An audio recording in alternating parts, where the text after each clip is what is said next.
I'm Rod Sterling. You're listening to the Zero Hour. Suspense. I'm the Whistler. Yours truly, Johnny Dollar. Who is it? The Fat Man. Presents The Man Called X. The Mysterious Traveler. Another journey into the realm of the strange and terrifying. I hope you will enjoy the trip, that it will thrill you a little and chill you a little. So settle back, get a good grip on your nerves. Where are we going? You'll find out when we get there.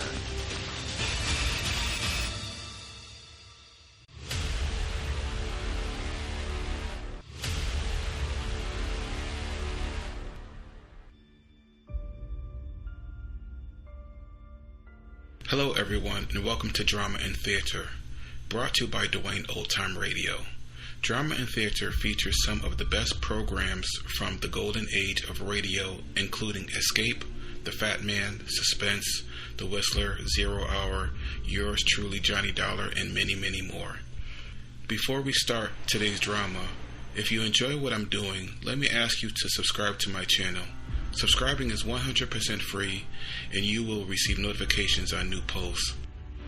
This week is Christmas week throughout most of the world, so we have a Christmas episode this week. The series is Suspense. The episode is titled Back for Christmas. December 23rd, 1943.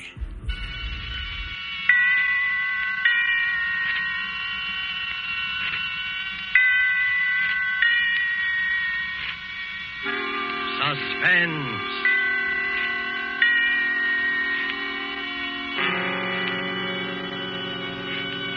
Presented by Roma Wines, made in California for enjoyment throughout the world. Salud. Your health, senor. Roma toasts the world. The wine for your table is Roma, made in California for enjoyment throughout the world. This is the Man in Black, here for the Roma Wine Company of Fresno, California, to introduce this weekly half hour of Suspense. Tonight in Hollywood, Roma brings you as star Mr. Peter Lorre. The suspense play which stars Mr. Lorre and which is produced and directed by William Spear is called Back for Christmas. In this series, Roma brings you tales calculated to intrigue you, to stir your nerves, to offer you a precarious situation and then withhold the solution until the last possible moment. And so, with Back for Christmas and with the performance of Peter Lorre, we again hope to keep you in suspense.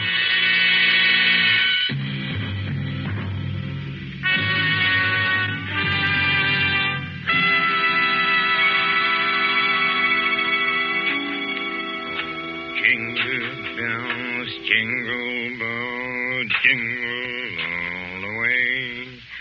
Oh, what fun it is to ride one was your fun. Yes, Marie? What on earth are you doing down here in the cellar? Oh, just doing a little digging. And why, may I ask, have you chosen this day of all days to dig up the cellar floor? Oh, I thought because the weather has been so damp, this would be a good time to plant that little devil's garden I told you about. Devil's garden? Whatever nonsense is that? Don't you remember that was my little joke about it? You see, I've managed to get hold of the spores of several unclassified wild orchids. In our wild state, they bloom under damp masses of leaf mold. The South American Indians call them devil flowers because they appear to bloom under the ground. Well, I'm sure the South American Indians will be very interested if you succeed in growing these ridiculous flowers under the cellar floor. Whom else it will interest, I can't imagine. Oh, what's that terrible smell? Oh, that's the leaf mold, chemically identical with the earth blanket they grow under in our wild state. And I want to get these started before we close the house. Do you realize that we're sailing for America a week from today, and you've made no arrangements whatever? Unless you call digging a hole in the cellar making arrangements. I certainly don't. Devil's garden, indeed. Sometimes I think you're going soft in the head, Hubert. Oh, I suppose it is inconsiderate of me. You see, and I've been wanting to try this experiment for a long time, but with all those lectures and seminars at the university, there never seemed to be enough time. Well, there certainly isn't any time for it now. I suppose you've forgotten I made an appointment for you at the barber's this afternoon. Oh, must I shave my beard off, Hermione? I thought we'd been through all that. Of course you must. They don't wear beards in America. Bad enough you're speaking with that accent. They'll probably think we're Germans as it is. Oh, I should think it would be quite easy just to explain that I'm Swiss. Now, Hubert, don't be argumentative. Go and get your jacket on and do as I tell you. Yes, Hermione. And don't forget to take your umbrella. It looks like rain. Yes, Hermione. And don't look so put upon, Hubert. Someone has to plan things in this house. Never even get to the university in time for your lectures, much less make arrangements for a trip to America. I know, but what about my specimens? There'll be plenty of time to plant your precious devil's garden when we get home from America. We're not going to be gone forever, you know. We'll be back here for Christmas. Yes, of course. Back for Christmas. I'd forgotten. We'll try to remember it. And if you can't do that, just do as I tell you. I've been making the plans in this house for 20 years. And if there's any digging to be done, I'll manage that as well. You understand, Hubert?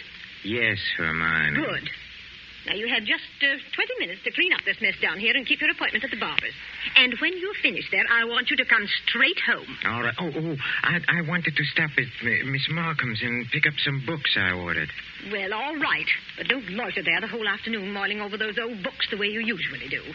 Now, hurry and clear up this rubbish. Get rid of that smelly stuff. And no more digging, mind you. No more digging. I'll show her. I'll have my devil's garden, and if no more digging, eh? No more digging. Oh, 15 men on a dead man's chest. Yoo-hoo, and a bottle of rum.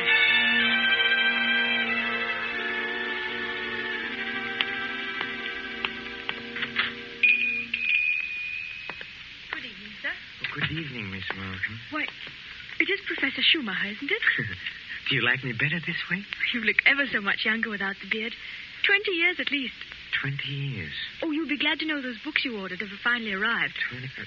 Oh, yes, the books. Let me see. The Phytotomy of Phalloid Gametophytes and Coniferous Shrubs of North America. Those are the ones you ordered, aren't they? Yes, thank you. You're very kind, Miss Markham. Why kind, Professor Schumacher? Well, not many young ladies in bookshops would go out of their way to look up rare books for an old professor of botany. Why, you're not old, Professor Schumacher.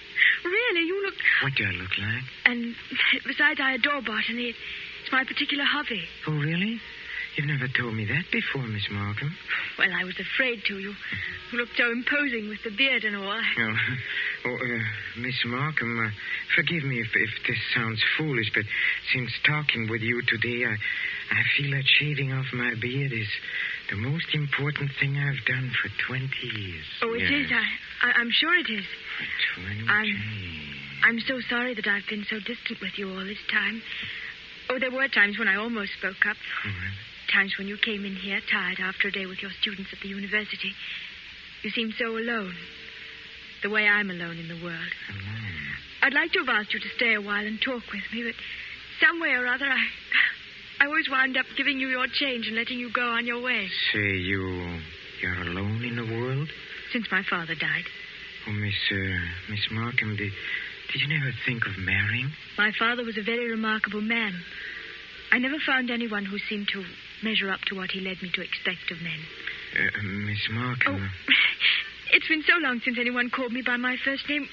I'd like you to, if you want to. It's Marion. Marion? Oh, how nice. And yours? Well, Hubertus. but in English, Hubert sounds better, huh? How long have you been alone, Hubert? Alone? I knew you were a widower, of course. The first time I saw you. A widower? I can always tell. There's a certain sadness in a man's eyes. A sweet sadness, I think, when he's been married and then a lost... widower. I never thought of it in quite that way. Oh, I'm sorry. I shouldn't have been talking like this, I suppose, but I've often wondered what she must have been like. Your wife, I mean. Hermione? Not an easy woman to forget. Very strong. Always managing things. The house, my wardrobe, my friends. Even when we dined at a restaurant, she even then ordered my food. She was always managing things. Her whole life. Managed herself to death. Poor woman. She must have loved you very much. But she needn't have put herself out so. It's plain to see you don't need things managed for you. No. You need companionship, I think. Someone sympathetic with your work. But the last thing on earth you need is a manager. How well you put it. The last thing on earth.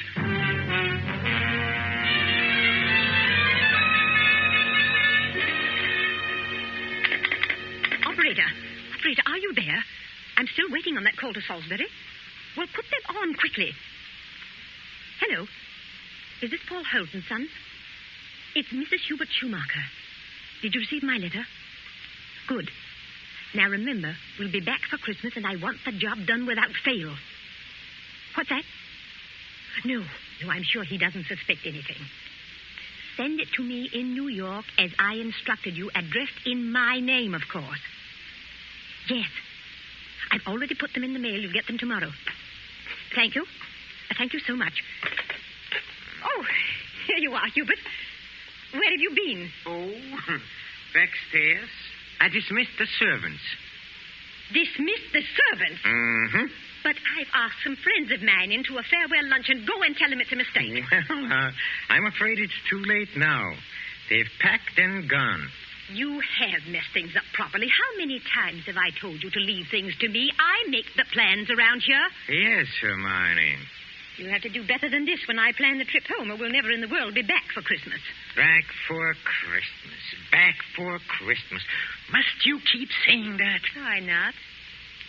We are coming back for Christmas, aren't we?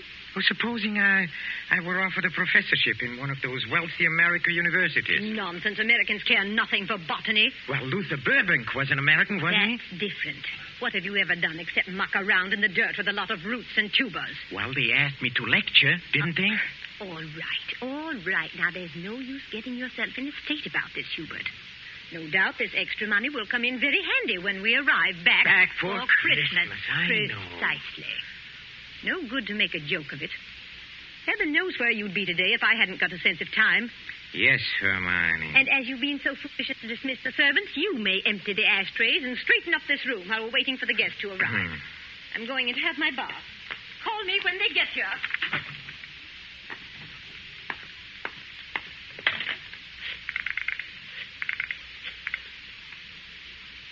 Marion?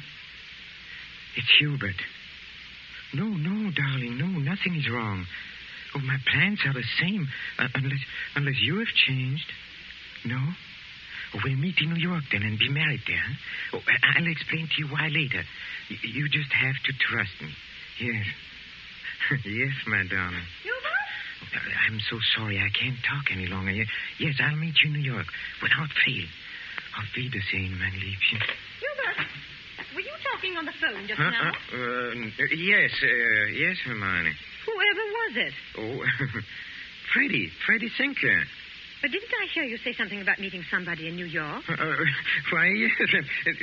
Freddie said he might possibly get over there before we even leave. And I said, of course, we'd meet him there if he decided to go. That seems very peculiar.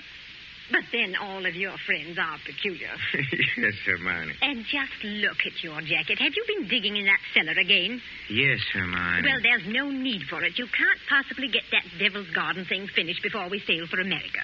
Go and change your clothes before the guests arrive. Oh, never mind. I see somebody coming up the walk now. Go and let them in. Yes. Hubert. Yes? Look out the window. There's Professor and Mrs. Goodenough, but who's that with them? Well, who... Precisely. Freddie Sinclair. Peculiar you should have been talking to him on the phone not 3 minutes ago, and now here he is. Yes, isn't it? But then, as you say, Hermione, all of my friends are peculiar. Not half so peculiar as you. digging in the cellar the very day we leave for America. Just look at yourself. And now that I think of it... Yes? Oh, never mind. Go and let them in. Oh, you were going to ask me something, Hermione, about the hole I'm digging in a cellar. Good heavens, stop rolling your eyes about that way. One would think you were digging a grave down there instead of a storage bin. Yes, Hermione. What's that? I said yes, Hermione. Father, open the door and please stop saying yes, Hermione. I think, my dear, I've said it for the last time.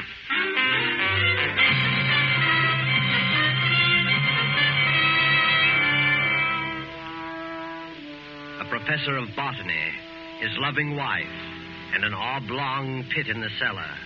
Just the right size for his botanical specimens, his devil's garden. With these ingredients for a story of a perfect crime, Back for Christmas by John Collier and starring Peter Lorre, the Roma Wine Company closes the curtain for a moment on another breathless study in suspense.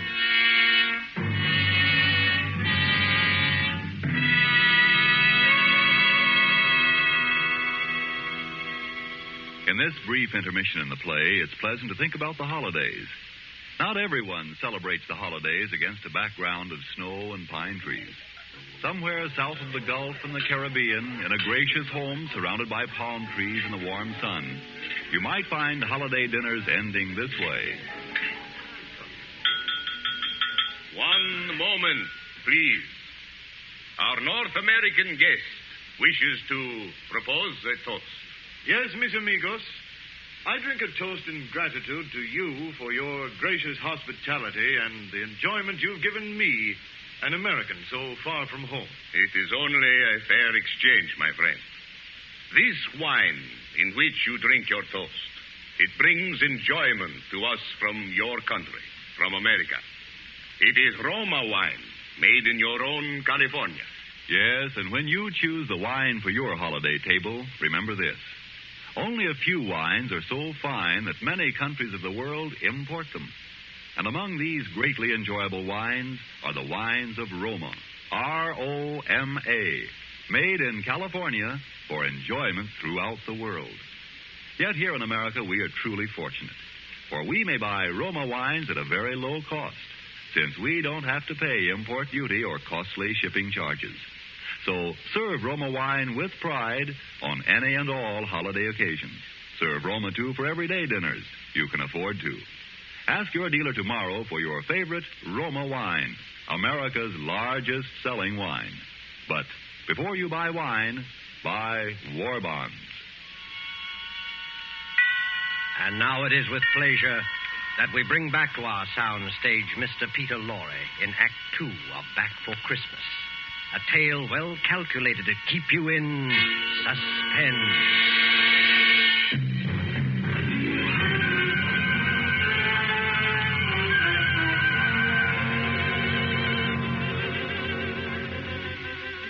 Back for Christmas. Hermione was so positive we would be back for Christmas. That last afternoon, pouring tea out for a few friends who had come in to say her last-minute farewells, she kept reiterating it. Now, mind you, Hermione, don't let those Americans know your husband was one of their fat university jobs.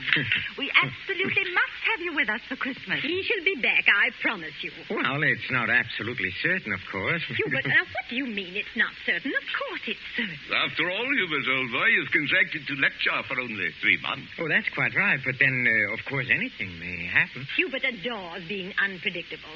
Now, what other man would decide the very day, mind you, before leaving for America, to dig a great hole in the floor of the cellar? In the cellar? Yes. He's going to put some unclassified wild orchids down there. A devil's garden, if you please. It sounds so mysterious. That's Hubert, though. It's really quite simple, however, once you find out what he's up to. Now, take that telephone call he put through to you a few minutes ago, Freddie. Me? Of course. Now, Hubert wanted to surprise me about your plan to meet us in New York next month. Wasn't that why he called? To ask you not to mention it? My dear Hermione, Hubert couldn't possibly have telephoned me within the past hour. I've been walking in the park since 3. He didn't telephone you? Well, how could he? It is for my going to America. No.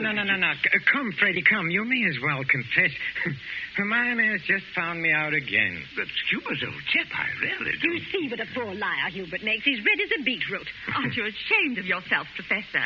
Stringing poor Hermione along like that. And as for you, Freddie, I'm furious you said nothing to us about going to America. But look here, old girl. I've been trying to tell everyone here that I'm... Stuff and nonsense. The game's gone on long enough. Besides, we must start getting ready. Now, it was marvelous of all of you to come in to say goodbye. And don't worry about Hubert's little jokes.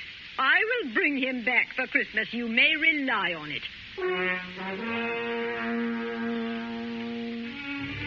They all believed her. For years, she had been promising me for dinner parties, garden parties, committees, and the promises had always been kept. This time, they would not be. I had seen to that. The servants were gone for good. The farewells all said. I had timed to the minute how long it would take to fill in a hole in a cellar. My devil's garden. Upstairs in a bedroom, I undressed and put on my old bathrobe, and then I opened the door into Hermione's room. Hermione, have you a moment to spare? Of course, dear. I'm just finished. Oh, then, will you come in here for a moment, please? There's something rather extraordinary here. Oh, good heavens, Hubert. What are you lounging about in that filthy old bathrobe for? I told you to put it into the furnace. Oh, I'll do it. I'll do it today. Yes, really, I will. I promise. Well, high time. Now, what is it you want to show me? Oh, here, in the bathroom. Just look. Who in the world do you suppose dropped a gold chain down the bathtub drain? Nobody has, of course. Nobody wears such a thing. Then what is it doing in here? I don't see anything. Well, look. I'll hold this flashlight here for you. If you lean right over, you can see it shining. It's deep down. Oh, such a lot of nonsense. Just as well. Well, I don't see it, Hubert. Go on looking, Hermione, in just a moment. Hubert, I absolutely refuse. Hubert, what are you doing?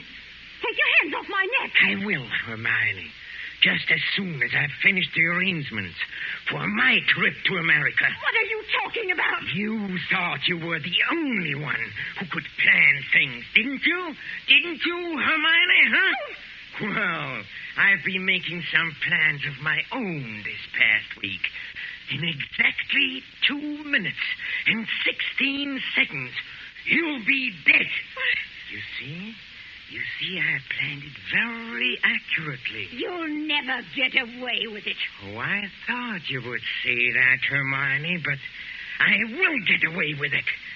You won't mind the smell of the leaf mold down in the cellar when I take you down there today? Yes, that is where you are going, Hermione. Right into my devil's garden that annoyed you so much. My friends all expect me back for Christmas. They do. If they don't hear from me, they'll start asking questions. No, they won't. Because you'll write them letters, Hermione, on a typewriter, as you always do. They'll be signed H. In that neat, correcting way you always sign your notes to your friends. Here, let me up now. No! It won't work, Hubert. You were never any good at planning. Oh, but I have changed. I've learned from watching you all these years. The lecture people in America. They'll expect you to be traveling with your wife. I will be traveling with my wife, but not my present wife, Hermione. Hubert! It won't work, I tell you. That pit you dug in the cellar... Oh, it will work. It'll serve its purpose well. Hubert! No, I'm sorry, dear. This thing has to be done exactly as planned. You have just 5 seconds to say your prayers. Hubert, you must listen. The cellar, it's... Don't do it, Hubert! Yes, Hermione!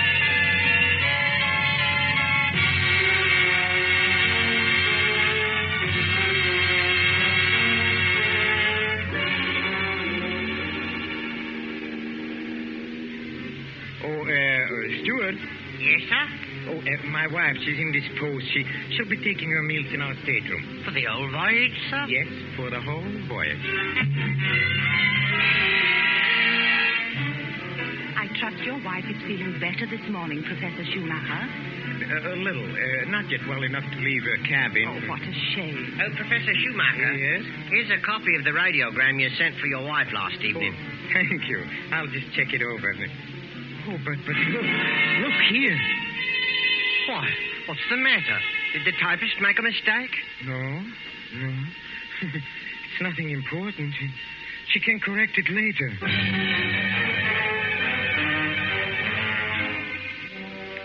For a moment, I had a feeling that Hermione had been leaning over my shoulder again, correcting what I had written as she always did.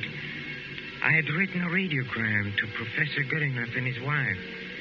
Haven't been out of my cabin the whole beastly trip, Hubert. Well, now doubt will be back for Christmas.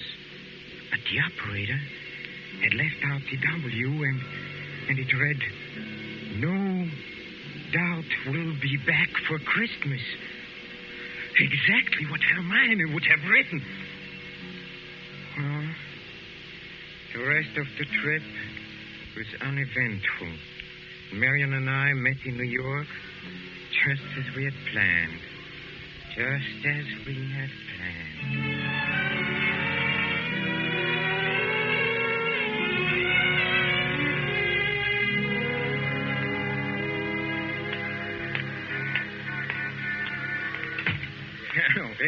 Professor and Mrs. Schumacher, we have reservations, I believe. Oh, yes. We've been expecting you, sir.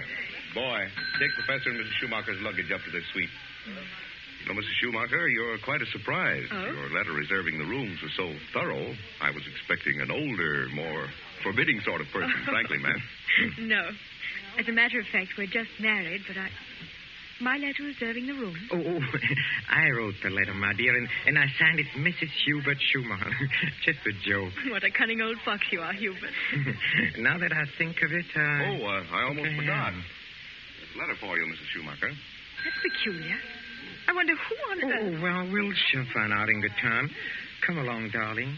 Oh, we are keeping the boy waiting. Come.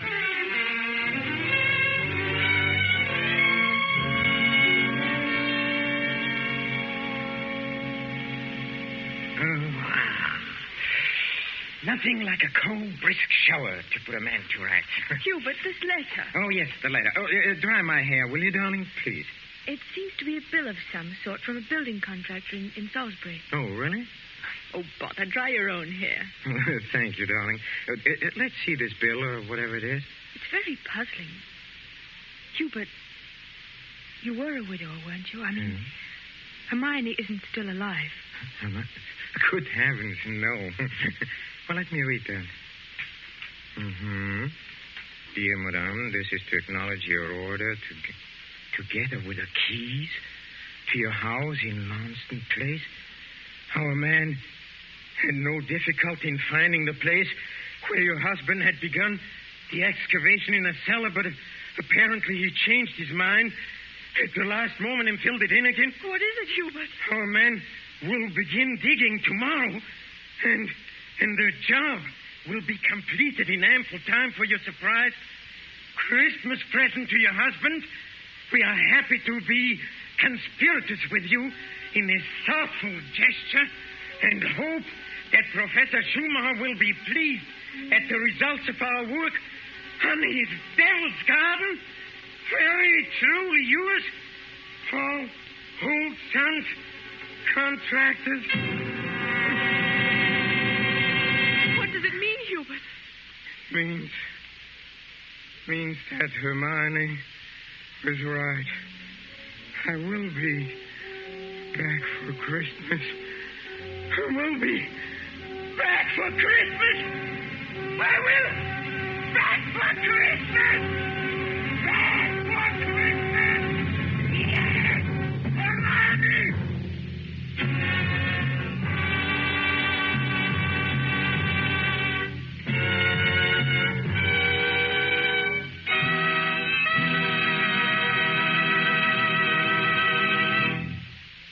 And so closes Back for Christmas, starring Mr. Peter Lorre. Tonight's tale of Suspense. In just a moment, we shall hear again from Mr. Lorre. But first, just a word that seems appropriate. One of the world's oldest customs is the Christmas toast. And traditionally, down through centuries of war and peace, the Christmas toast has been drunk in wine. This year, when the glasses are filled and raised once again, we know that in every home the toast will be to a speedy victory and a speedy return of those we love. And before we set the wine glasses down, let us all resolve to do everything within our power to help make that toast come true. Let us resolve to help supply the weapons of war by buying even more and more war bonds. Let us resolve to face our own inconveniences without complaining.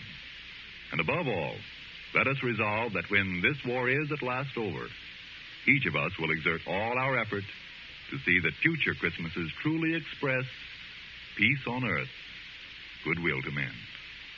This thought, together with our very best wishes of the season, is the Roma Wine Company's Christmas message for you, its friends, here in America and throughout the world. This is Peter Lorre.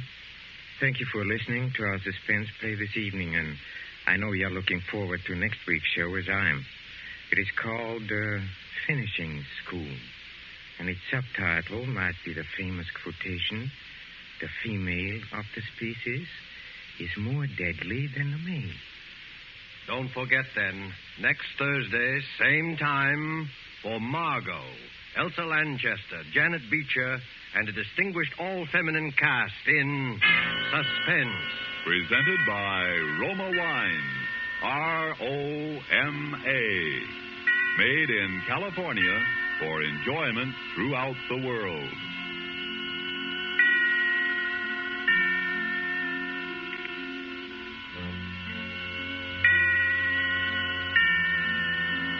This is the Columbia Broadcasting System.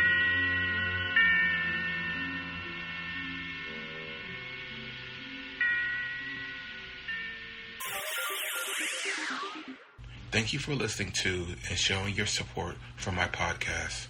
If you would like to receive notifications of when new episodes are posted, please subscribe to my channel. Subscriptions are 100% free, and they really help me get an idea of how I'm doing. Well, hope you enjoyed, and until next time, stay safe, wish you well, and as always, peace.